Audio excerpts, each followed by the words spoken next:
Mes amis, lorsque je suis devenu chrétien, j'ai commencé par lire l'Évangile de Marc, puis les trois autres. Ensuite vinrent tout naturellement les Actes des Apôtres et les Épîtres. Et m'étant promis de lire toute la Bible d'un bout à l'autre, je me suis mis à lire le livre de la Genèse, puis l'Exode. Et la catastrophe survint alors très vite en abordant le livre du Lévitique et celui des Nombres. Que ce soit avec les interminables lois et obligations, les prescriptions d'un autre temps et d'un autre monde, ou les nombreux comptes rendus de récits de guerre, que pouvais-je en tirer? Alors je me suis arrêté là. J'imagine que vous avez sans doute fait une expérience semblable à la mienne, et à part certains autres textes fondamentaux, j'ai cité la Genèse, mais on pourrait aussi mentionner d'autres écrits, les psaumes ou les prophètes. Vous avez été obligé de constater que l'Ancien Testament est bel et bien en décalage avec nos préoccupations et notre envie de grandir dans la foi chrétienne. Et c'est vrai que le Dieu de l'Ancien Testament peut jusqu'à choquer les lecteurs de la Bible. Pour le dire sans beaucoup de nuances, Dieu noie quasiment toute sa création sous le déluge. Il exige d'Abraham qu'il sacrifie son fils. Il élimine les premiers-nés des Égyptiens la nuit qui a précédé l'exode de son peuple, et il supprimera même les Israélites qui se sont adonnés au culte du veau d'or, etc. Alors pour moi, il me semblait qu'il n'y avait que deux solutions. Ou bien je ne m'occupais plus de l'Ancien Testament, ou bien je n'en gardais que ce qui me convenait. Et je sais que je ne suis pas le seul à l'avoir fait, n'est-ce pas, mes amis? Pour les premiers chrétiens, issus d'abord du judaïsme, pour eux, il était tout à fait normal de faire référence aux textes fondateurs et aux prophéties des Écritures juives. Telles étaient leurs racines religieuses. Et pour eux, Jésus n'était-il pas le Messie promis par Dieu à son peuple? Ainsi Matthieu, s'adressant à des judéo-chrétiens, ses premiers lecteurs, nous rapporte la longue liste des ancêtres de Jésus et mentionne notamment Abraham, Isaac et Jacob, Moïse, David et tous les autres. Ce qui fait qu'avant que les apôtres rédigent leurs lettres et les évangiles qui vont circuler ensuite dans les communautés chrétiennes, il était logique pour ces chrétiens venus du judaïsme d'avoir recours à ce qu'on appellera l'Ancien Testament, le Premier Testament, pour nourrir leur foi et argumenter leur témoignage, reconnaissant en Jésus de Nazareth le Messie promis, mort et ressuscité selon les Écritures. Mais pour les chrétiens de plus en plus nombreux, dès le milieu du 1er siècle, issus quant à eux du paganisme et de tout le monde gréco-romain, les textes nés dans un contexte qui n'était pas le leur, tout cela n'allait évidemment pas de soi. Et ces convertis, ces pagano-chrétiens donc, eux aussi comme nous, se sont demandé ce qu'ils devaient en faire de ce testament venu des Juifs. Ce d'autant que l'apôtre Paul et ceux qui l'ont suivi avaient précisément insisté sur le fait que la loi juive ne s'appliquait plus à ceux et celles qui avaient mis leur foi en Jésus-Christ, recevant ainsi son pardon et sa grâce pour vivre une vie nouvelle. Ainsi, au IIe siècle, un peu plus tard, parmi ces pagano-chrétiens, il y a eu Marcion, un chrétien grec originaire de Sinope, sur les bords de la mer Noire, qui est venu à Rome vers 140. Armateur fortuné, il s'y est distingué par ses dons généreux envers la communauté chrétienne. Or, cet homme cultivé, se fondant uniquement sur ce qui est devenu entre-temps le Nouveau Testament, Marcion en vint à développer sa propre conception de la foi chrétienne, qui rompt totalement avec la tradition juive. Se basant en effet sur le contraste qu'il constate entre la loi juive et l'Évangile, Marcion en déduit alors l'existence de deux principes divins. Et pour lui, il y avait d'une part le Dieu de colère de la Bible hébraïque et d'autre part le Dieu d'amour de l'Évangile. Et Marcion en a conclu que ce n'était que celui auquel font référence les textes chrétiens, qui est le Dieu suprême, le Père de Jésus, venu pour abroger la loi juive et son culte. Marcion opposait donc le Dieu du Nouveau Testament juste et bon au Dieu de Moïse, créateur et auteur de la loi, qu'il rejetait avec force. Voulant, en conséquence, éradiquer toute trace de légalisme juif dans le christianisme, Marcion établit alors une série d'antithèses, écrit-il, pour démontrer le désaccord entre la loi et l'Évangile et, partant, l'opposition irréductible entre le Dieu chrétien et le Dieu juif. Et cela l'amena à écarter l'Ancien Testament donc, mais tout ce qui, dans les évangiles et les épîtres pauliniennes aussi, trahissait une forme quelconque de judaïsme. De même, les évangiles de Marc et de Matthieu furent exclus de sa Bible, tandis que l'évangile de Luc, le seul qui trouvait grâce à ses yeux, fut expurgé des récits de l'enfance pour ne commencer qu'au chapitre 4, dès le verset 31. Très rapidement, bien entendu en rupture avec la communauté chrétienne de Rome en raison de ses positions jugées déviantes et dangereuses, menaçant la foi chrétienne parce que niant les racines mêmes de la foi chrétienne, les responsables de l'Église de Rome eurent la grande honnêteté, il faut le souligner, de rendre l'argent que Marcion avait donné à la communauté, et ce, avant de l'exclure de ses rangs. Marcion, dès lors, fonda sa propre Église, et les historiens nous apprennent que ce qui deviendra donc le courant du marcionisme a eu par la suite de beaux jours devant lui, notamment en Orient, en Perse et en Mésopotamie, mais aussi en Occident, et que le marcionisme ne finira par disparaître qu'au cours du Ve siècle. Mais il est certain qu'au cours des siècles qui ont suivi, nombre de chrétiens ont eux aussi rejeté tout au parti de l'Ancien Testament, s'appuyant pour ce faire sur ce qui ne concorde pas avec la présentation du Dieu bon et doux du Nouveau Testament. Mes amis, sans être aussi extrémistes que Marcion ou ses successeurs, pour nous qui ne sommes pas d'origine juive, la question demeure. Que devons-nous faire de l'Ancien Testament? Devons-nous le lire et comment? Ou bien faut-il arracher les pages de nos Bibles de tout ce que nous jugeons n'être pas pour nous ou qui ne nous convient pas? Et pareillement, en définitive, nous faut-il découper délicatement, à la lame de rasoir, les versets qui nous dérangent dans notre Nouveau Testament lui-même? Qu'en pensez-vous? Plus sérieusement, deux questions se posent à nous chrétiens. La première, la plus importante, le Dieu de l'Ancien Testament est-il vraiment différent de celui du Nouveau Testament?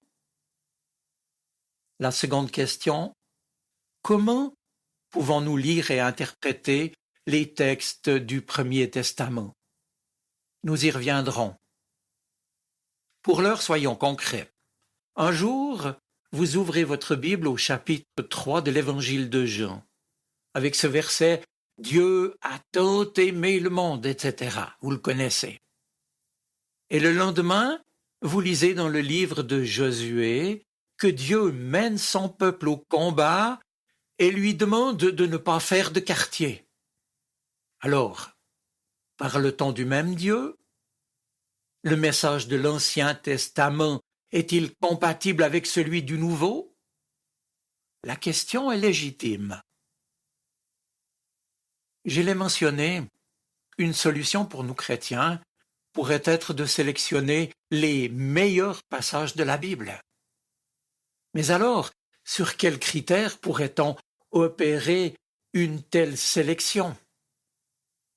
Je peux par exemple garder tous les textes qui parlent d'amour. Mais si quelqu'un d'autre ne gardait que les passages qui parlent de guerre et de violence, comment pourrais-je le critiquer? N'aurions-nous pas fait la même chose, même si c'est avec des intentions différentes? N'aurions-nous pas simplement fait de Dieu une image taillée sur mesure, une image qui nous ressemble? Ce n'est donc pas la solution. Et en fin de compte, je crois que le procédé est malhonnête, puisque la Bible se donne et nous a été transmise comme un tout, comme une collection de 66 écrits témoignant de l'histoire du salut, avec ses différents genres littéraires et ses écrits différents qui couvrent des siècles de cheminement avec Dieu.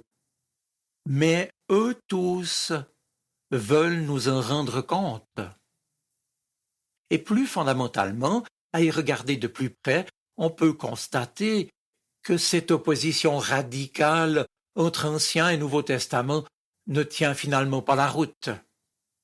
Dans le Premier Testament, la première alliance faite par Dieu avec les patriarches, Abraham et ses descendants, avec Moïse et son peuple au Sinaï, puis à nouveau exprimée par les prophètes. Dieu dit à son peuple, par exemple, « Je t'aime d'un amour éternel, c'est pourquoi je te conserve ma fidélité. » C'est en Jérémie 31. Et on peut lire dans le Nouveau Testament la Nouvelle Alliance en Jésus-Christ. Je cite ici Paul aux Romains, chapitre 1er. La colère de Dieu se révèle depuis le ciel contre toute impiété.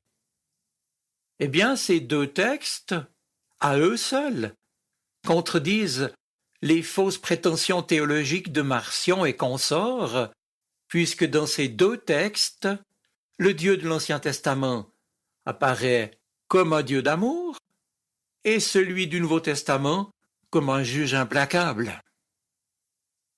Il reste vrai que certains passages bibliques semblent donner raison à ceux qui soulignent les différences. On lit par exemple dans l'Évangile de Jean, c'est au chapitre 1er, que la loi a été donnée par Moïse, la grâce et la vérité sont venues par Jésus-Christ. D'un côté, Moïse et la loi, de l'autre, Jésus, la grâce et la vérité. La différence est donc clairement affirmée. Si Dieu elle-même, à travers toute la Bible, alors pourquoi ces différences? Eh bien, mes amis, plutôt que de balancer notre Ancien Testament aux orties ou à la poubelle, ou de ne retenir que certains passages, il nous faut reconnaître que la relation entre l'Ancien et le Nouveau Testament, entre les deux alliances entre Dieu et les hommes, est faite de continuité et de discontinuité. Ainsi, pour la théologie chrétienne, la venue de Jésus constitue un événement unique qui bouleverse la relation entre Dieu et les hommes. Et donc, lorsque Jésus apparaît, le plan de Dieu entre dans son étape décisive. Et une véritable rupture s'opère désormais, au point que tout ce qui s'est produit avant sa venue devient en quelque sorte ancien. Et c'est pourquoi les chrétiens parlent d'un ancien et d'un nouveau testament, d'une ancienne et d'une nouvelle alliance. Et nous y voyons que l'élément nouveau ici, ce n'est pas que Dieu ait changé ou qu'il se soit apaisé ou assagi en quelque sorte. Ce qui est nouveau, c'est qu'en Jésus, Dieu lui-même est venu nous rencontrer pour partager notre condition et nous sauver en donnant pour nous sa vie, son Fils unique. Jésus est venu manifester le grand amour du Père, subir à notre place la condamnation qui pesait sur nous à cause de notre orgueil à vouloir nous passer de Dieu pour vivre sans lui, à cause aussi du mal que nous avons commis. À partir donc de cet événement décisif, les choses peuvent redémarrer, pourrais-je dire, sur de nouvelles bases. Pour un chrétien, l'ancienne alliance conclue au Sinaï à l'époque de Moïse était provisoire. Elle n'offrait pas de solution radicale au problème du mal qui gangrène l'humanité. Elle était même vouée à l'échec. Et le livre du Deutéronome, au chapitre 31, l'annonce clairement quand il affirme qu'un jour, cette alliance sera rompue. De ce point de vue, on pourrait presque affirmer que l'Ancien Testament est comme la chronique d'un échec annoncé. Mais cet échec fait néanmoins partie du plan de Dieu qui, lui, l'assume. En fait, c'est comme si Dieu visait à nous faire comprendre que l'homme ne peut par lui-même éradiquer le mal qui l'habite profondément, ni d'ailleurs revenir à Dieu par ses propres mérites. En s'éloignant du modèle voulu par Dieu, l'homme s'éloigne aussi inexorablement de Dieu qui est la source de la vie. Ainsi, il se condamne lui-même à la mort. Bref, toute l'histoire du peuple de l'Ancienne Alliance le démontre, et les appels des prophètes n'y ont rien changé. Et puis le sort dramatique qui s'est abattu sur les désobéissants, pourrais-je dire, que ce soit les Égyptiens, lisez l'Exode, les Cananéens, lisez les récits de la conquête du pays promis, ou même les Israélites lorsqu'ils sont en exil. Tout cela résonne comme l'écho sinistre d'un jugement final inévitable. S'éloigner de Dieu conduit à la mort. En opposant le Dieu de l'Ancien Testament au Dieu du Nouveau, on ne fait donc qu'une caricature de Dieu, affirmant que le premier se caractérise par la violence et le second, tout au contraire, comme un Dieu d'amour et de miséricorde. Et tandis que le premier utiliserait largement la guerre et la force physique pour réaliser ses projets, n'est-il pas le Seigneur des armées? Le second, lui, dans le Nouveau Testament, au contraire, agirait uniquement par la douceur. Mais cette image négative résulte sans doute en partie de malentendus générés par les traductions de cette expression, notamment Yahvé Tsebaoth, le Dieu des armées.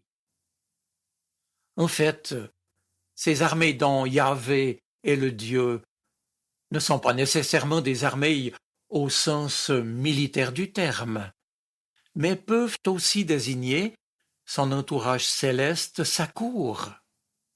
Et lorsqu'il est dit de Dieu qu'il juge, un verbe qui en réalité a le sens plus général de gouverner, l'accent n'est pas mis comme on a tendance à le penser sur le châtiment infligé aux coupables, mais bien plutôt sur la réhabilitation de la victime dans ses droits. Ainsi, par exemple, quand le psalmiste ou d'autres implorent le Seigneur, ce n'est pas comme certaines traductions le laissent entendre pour supplier, implorer un Dieu furieux d'arrêter de s'acharner sur lui pour le punir, mais pour lui demander de le corriger au sens pédagogique du terme, sans courroux ni colère, pour l'aider à revenir à lui. Cela rappelé, il faut alors aussi, et en même temps, affirmer que le message du Nouveau Testament est déjà annoncé dans l'Ancien, car l'histoire de l'Ancienne Alliance n'est pas seulement celle d'un échec, elle est aussi porteuse d'espérance, elle est aussi faite d'un message fondamental: tu aimeras le Seigneur ton Dieu et ton prochain comme toi-même. Elle est émaillée de signes indiquant que Dieu a un plan dont il prépare la réalisation. C'est par exemple le choix d'Abraham, c'est mettre toute sa confiance en Dieu et devient ainsi un modèle de foi. C'est le choix de Moïse. C'est aussi la désignation de David, petit dernier de la famille, que personne ne remarquait, mais que Dieu élève à la plus haute fonction. Et puis c'est encore la mise en avant d'un mystérieux serviteur qui porte les souffrances d'une multitude. Relisez Ésaïe chapitre 53. Autant de personnages, mes amis, qui annoncent les contours de celui qui vient. Dieu le Fils, se faisant homme, humble parmi les humbles, venant prendre sur lui les conséquences du mal et vaincre la mort, mais venu aussi relever celles et ceux qui se confient en son amour plutôt qu'en leur orgueil, car l'orgueil humain n'est que folle prétention.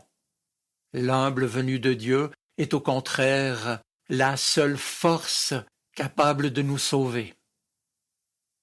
Alors, qu'en retenir pour aujourd'hui?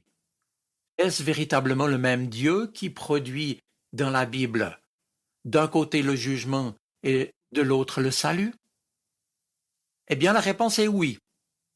Dès le commencement, Dieu œuvre pour le salut, mais il ne l'impose pas.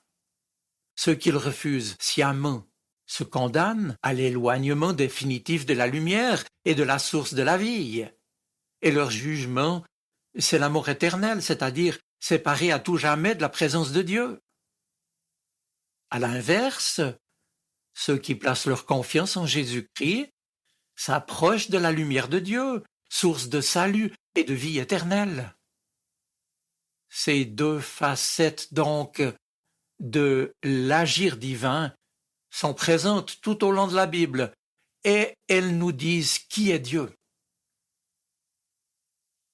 Maintenant, il nous faut encore insister sur le fait que le Dieu de l'Ancien Testament n'est pas seulement le Dieu d'Israël, il est aussi, et même d'abord, le Dieu de l'humanité tout entière. Il est à la fois le Dieu saint et redoutable, et le Dieu qui bénit, fidèle et bon, le Dieu transcendant tout autre, et le Dieu proche, le Dieu qui châtie, et le Dieu de miséricorde.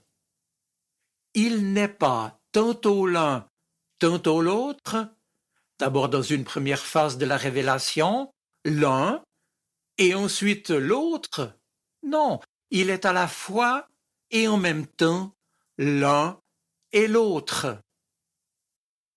Ne privilégier que l'un ou l'autre de ces pôles ne peut qu'aboutir à une falsification de l'image de Dieu. D'ailleurs, si nous relisons le beau texte d'Exode 24, Moïse au Sinaï, nous comprenons que personne ne peut connaître Dieu dans sa totalité.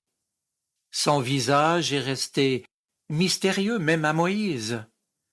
Et la silhouette de Dieu, si je puis dire, nous est uniquement esquissée par une parole qui nous indique que cette connaissance de Dieu ne peut intervenir que de ce que le Seigneur lui-même a choisi de révéler par sa parole, et en particulier par Jésus-Christ, parole de Dieu. Et alors que précédemment le Seigneur a énoncé au Sinaï les exigences de l'alliance, ici, Dieu dévoile à Moïse qui il est véritablement, à savoir un Dieu bienveillant, miséricordieux et fidèle. Tels sont les deux enseignements de l'Ancien Testament au sujet de Dieu. Alors voici ma conclusion pour aujourd'hui. Plutôt que de voir le Dieu de l'Ancien Testament et du Nouveau Testament comme distincts, la vérité est que Dieu n'a pas changé, ce qu'il affirme par ailleurs à la fois dans le dernier livre de l'Ancien Testament, en Malachie 3, 6, que je cite, « Moi, le Seigneur, dit-il, je ne change pas. Revenez à moi, et je reviendrai à vous, je le déclare, moi le Seigneur de l'univers. » Et c'est encore ce qu'affirme le Nouveau Testament en Jacques 1, 17, « Dieu ne change pas. » Oui, lui, le Dieu d'amour, qui s'est abaissé au plus bas pour nous sauver de la mort, est aussi un Dieu d'amour qui se refuse à nous imposer son amour. Dès lors, ce sera mon dernier mot, la balle est dans notre camp. Il s'agit de refuser ou d'accepter ce qu'il nous offre. Que Dieu vous bénisse. Amen.